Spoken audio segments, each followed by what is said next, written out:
ഉമ്മൻചാണ്ടിയുടെ സ്നേഹസ്പർശം തുടരാൻ കുടുംബം മന്ന ചാരിറ്റബിൾ ട്രസ്റ്റ് ജനസമ്പർക്കത്തിന്റെ പുതിയ മാതൃകയായി വിപുലീകരിക്കുന്നു. 1-ാം ചരമവാർഷികത്തോടനുബന്ധിച്ചാണ് പദ്ധതി വിപുലീകരിക്കുന്നത്. ലോകമാദരിച്ച ഉമ്മൻചാണ്ടിയുടെ ജനസമ്പർക്ക പരിപാടി തുടരാനാണ് കുടുംബത്തിന്റെ തീരുമാനം. ഒരുപാട് പേർക്ക് കൈത്താങ്ങാകണം, ചികിത്സ വേണ്ടവർക്ക് അതെത്തിക്കണം. അതിനായി സൗജന്യ മെഡിക്കൽ ക്യാമ്പുകൾ സംസ്ഥാനത്തുടനീളം ആശുപത്രികളുമായി സഹകരിച്ച് നടപ്പാക്കുകയാണ്. ചികിത്സ വേണ്ടവർക്ക് അത് ഉറപ്പാക്കും, പഠന സഹായമെങ്കിൽ അതും.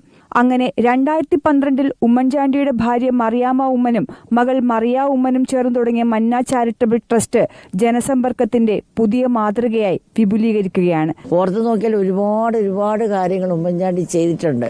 അതെല്ലാം വീണ്ടും പുനരുജ്ജീവിപ്പിക്കണം എന്ന പ്രാർത്ഥനയുണ്ട്.